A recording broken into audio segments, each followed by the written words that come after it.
Nabi SAW pernah datang ke sebuah wilayah namanya Rabwah di sekitar dekat Mekah, 80 kilo kurang lebih dari Mekah. Lalu Nabi SAW terisak-isak menangis seperti orang yang sedih sekali. Lalu Umar mengatakan, ya Rasulullah, saya tidak pernah melihat anda menangis seperti ini sebelumnya, gitu kan. Kuburan siapa ini? Kata Nabi SAW, ini kuburan ibuku ya hai Umar. Aku memohon kepada Allah agar menziarahi ibuku, aku diizinkan, dan aku memohon kepada Allah untuk beristighfar untuknya, aku tidak diizinkan. Tidak boleh beristighfar untuk orang yang kafir, gitu kan.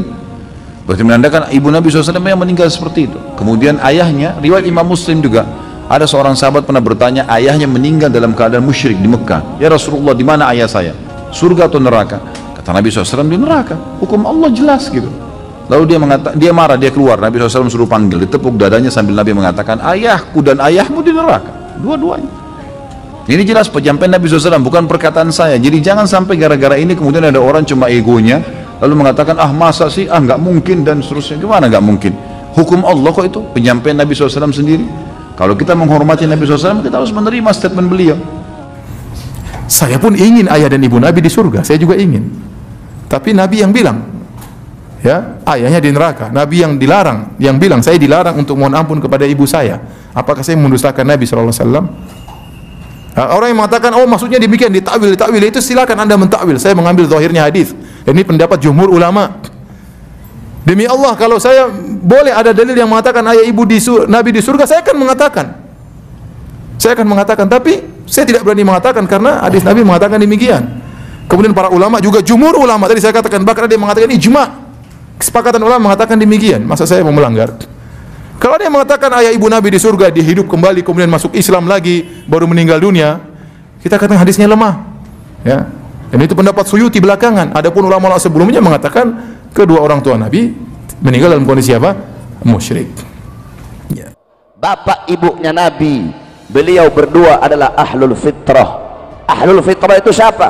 Ahlul fitrah itu adalah orang yang hidup di masa kekosongan daripada Nabi, orang yang hidup di masa kekosongan daripada Rasul, yang dimana dikatakan oleh Allah dalam Al-Quran, wa ma kunnal mu'adzibina hatta nab'atha rasula, kami tidak akan mengazab suatu kaum, suatu golongan sehingga kami mengutus kepada kaum dan golongan tersebut seorang Rasul. Nah, bapak ibunya Nabi hidup mereka di masa kekosongan para Nabi, kekosongan para Rasul, dan ajaran akidah yang mereka anut adalah ajaran dan akidah Ibrahim, millata Ibrahim hanifan muslima wa ma kana minal musyrikin. Wahabi pakai kata-katanya Imam Hanafi. Loh, Imam Hanafi bilang kok dalam perkataannya, gaulnya Imam Hanafi. Apa gaulnya Imam Hanafi? Inna aban Nabi sallallahu alaihi wasallam mata kafiran wa Abu Talib mata alal kufri. Goblok. Ada satu huruf yang kamu hilangkan di situ. Huruf mim, mim nafi, mim yang berarti tidak, itu dihilangkan sama mereka. Harusnya inna aban Nabi ma mata, tidak mati dalam keadaan kafir, diilangin manya jadi mati dalam keadaan kafir. Imam Hanafi inna aban Nabi ma mata alal kufri, ayah Nabi tidak mati dalam keadaan kafir. Sama Wahabi mimnya dihilangin, inna aban Nabi mata alal kufri, padahal ada manya ma mata, tidak mati dalam keadaan kafir. Saudara-saudara, jangankan bapaknya Nabi, jangankan ibunya Nabi, terlalu jauh membicarakan beliau. Malik ibn Sinan, waktu perang kakinya Nabi pernah tertusuk anak panah. Malik ibn Sinan, dia kecup, dia cabut itu anak panah, kemudian dia kecup, dia telan darahnya Nabi. Kata Nabi, muntahkan wahai Malik ibn Sinan. Apa kata beliau? Tidak ya Rasulullah, aku ingin darahmu bercampur dalam darahku. Apa kata Nabi? Haram, jasadmu disentuh api neraka wahai Malik ibn Sinan. Abdullah ibn Zubair, anaknya Zubair ibn Awam, waktu Nabi habis hijamah, Nabi waktu habis bekam, Nabi bilang, ya Abdullah ibn Zubair, buang ini darah bekamanku di tempat yang tidak dilihat oleh orang. Dibawa sama Abdullah ibn Zubair, dia lihat gak ada orang, dia minum darahnya Nabi. Habis dia minum, dia bilang, sudah aku buang ya Rasulullah. Di mana? Di tempat yang aman, gak bakal ada orang bisa lihat. Di mana? Di perut ya Rasulullah.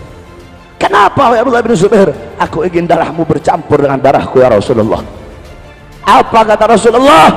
Ketahuilah bahwasanya Abdullah bin Zubair haram jasadnya disentuh oleh api neraka. Kemudian Sayyidina Ukashah ketika Nabi pulang dari haji wada, Nabi Muhammad berkata kepada para sahabat, jikalau ada dari kalian yang aku pernah berbuat zalim, aku rela dikisos. Semua sahabat diam. Ukashah angkat tangan, saya ya Rasulullah. Apa kesalahanku wahai Ukashah? Ukashah bilang, ya Rasulullah, dulu waktu perang ketika engkau ingin merapatkan barisanku agak terlewat maju sedikit ke depan sehingga kau cambuk aku ya Rasulullah. Aku ingin membalas mencambukmu ya Rasulullah. Sayyidina Abu Bakar berdiri, Ukashah, aku sahabat paling dekat dengan Nabi, aku yang pertama kali mengimani ketika Nabi Isra Mi'raj. Jangan kamu kisos Nabi, kisos saya saja, cambuk saya saja. Sayyidina Umar berdiri, Ukashah, aku penggal kepalamu, jangan kau kisos Rasulullah, kisos saya saja. Sayyidina Ali berdiri, Ukashah, saya dari kecil bersama Nabi, saya sepupunya Nabi, saya mantunya Nabi, Nabi mengajarkan banyak ilmu kepada saya, kisos saya saja wahai Ukashah. Nabi bilang, diam kalian semua. Wahai Bilal, ambil pecut, ambil cambuk yang biasa aku buat untuk merapatkan barisan.